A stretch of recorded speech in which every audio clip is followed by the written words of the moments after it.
Welcome back to The Explainer, everyone. Today we're diving into a story that is just incredibly touching. But we're going to do things a little differently this time around.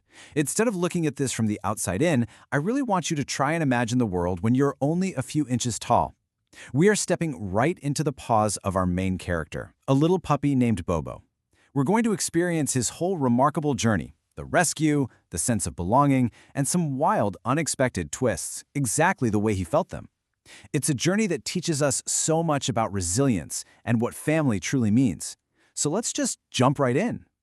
Okay, imagine being tiny, just freezing cold, and suddenly this giant stranger leans over you. In this case, that stranger was Papa Cat.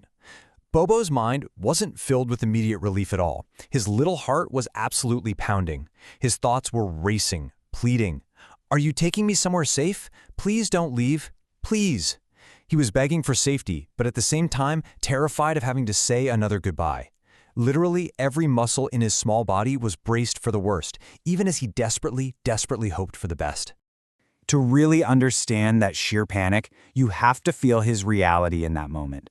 Bobo was just a shivering, tight ball inside a soggy, freezing cardboard box.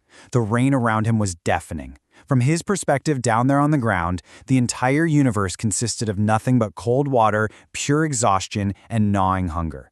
His little nose couldn't smell anything besides wet pavement. He was at the absolute end of his rope right before the cat family's blue car finally pulled up.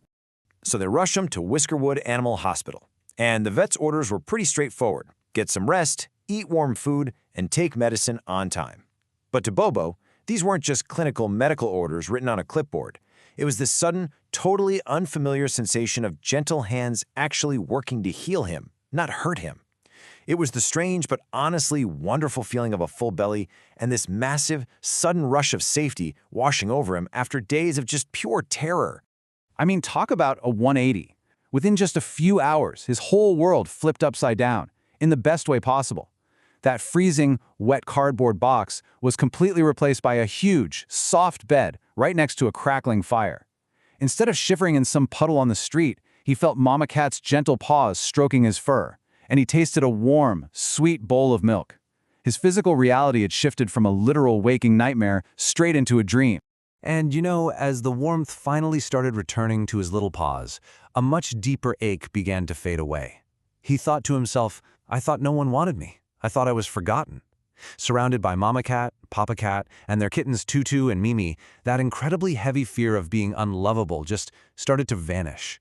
He wasn't just surviving the cold anymore. He was finally being seen. And they didn't just give him a cozy place to sleep. They gave him a team. They officially formed the Meow Meow Bark Club. Now sure, he was the only bark in a house entirely full of meows, but for a little puppy who had felt so completely invisible and disconnected from the world, this goofy, playful name gave him a sudden, comforting sense of identity. He wasn't just some outsider dog crashing at a cat's house. He was a founding member of their club. A new school, Whiskerwood Academy. So as Bobo's physical strength returns, his world starts to expand. Arriving at school? That could have been totally terrifying for a rescued puppy, but instead, he was greeted by Miss Bella, this sweet mouse teacher with round glasses whose only rule was that any creature with a kind heart is welcome to learn sharing and kindness. For Bobo, the relief was just palpable. It proved to him that he didn't just belong in that living room. He belonged in the wider community too. There's this one moment where he finally learns to write his name, and Miss Bella tells him she is proud of him. His reaction? This is the first time anyone's ever said that to me. That one simple sentence made his tail wag in a way it literally never had before. Piece by piece, he was finally learning his own worth, surrounded by an environment that only wanted to see him shine. Before long, Bobo fell into this magical, comforting new routine. Mornings meant heading off to learn and play at Whiskerwood Academy. Friday evenings meant fun trips to the pizza restaurant, and lucky for him, he got his very own special bone-shaped cookie pizza, while the cats, happily ate their fish pizza. And then, nights were for spinning around on the twirly chairs at the park under these beautiful, tiny lanterns. From a puppy's perspective, life was just vibrant, joyous, and perfectly predictable. And that predictable, joyful routine brought him a sense of total peace. After one of those perfect days at the park, he looked around at his new family, completely let his guard down, and just whispered into the breeze, "Thank you, world, for leading me to them. I never knew life could feel this good. He was happy. He was loved.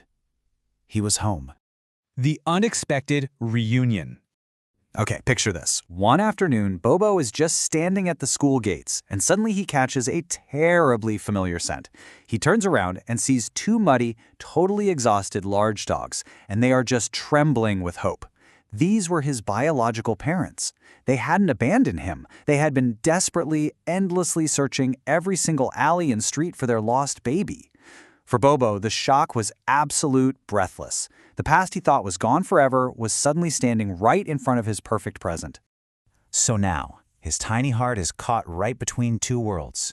He looks up at his biological parents, his little tail slowly starting to wag, and he realizes, I was so scared, but the cat family found me. They became my family too.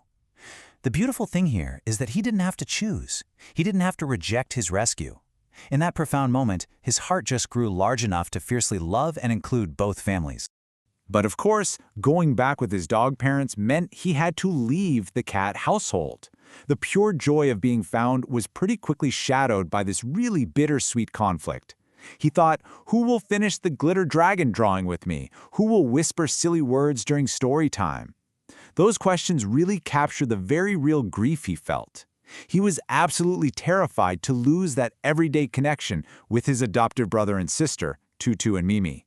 To bridge that heartbreaking gap, Bobo made a heartfelt promise. He pulled Tutu and Mimi close and promised them that he would keep drawing, he would keep whispering, and he would remember them every single time he saw a butterfly.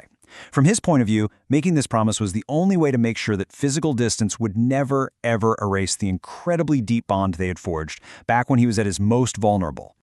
Right before he left, Bobo walked through the house for a final farewell to Mama and Papa Cat.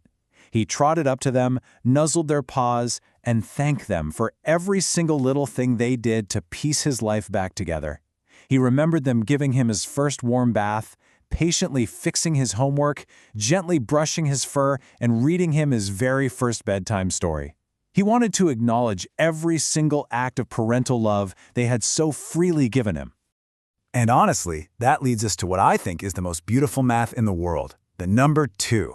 One tiny, shivering puppy who started in a soggy cardboard box now had 2 loving families, 2 homes, and a giant heart. His world didn't divide, it multiplied. Love really can come from the most unexpected places. When we open our hearts to others, we create a world where absolutely everyone belongs. Bobo's story shows us that family isn't just about who we look like, right? It's about who scoops us up in the freezing rain when we have nothing left. So I want to leave you with this to ponder today. Where in your own life might an unexpected connection be waiting? Just asking for you to open your heart. Thank you so much for exploring Bobo's journey with me today on The Explainer. Stay curious out there, and I will catch you on the next one.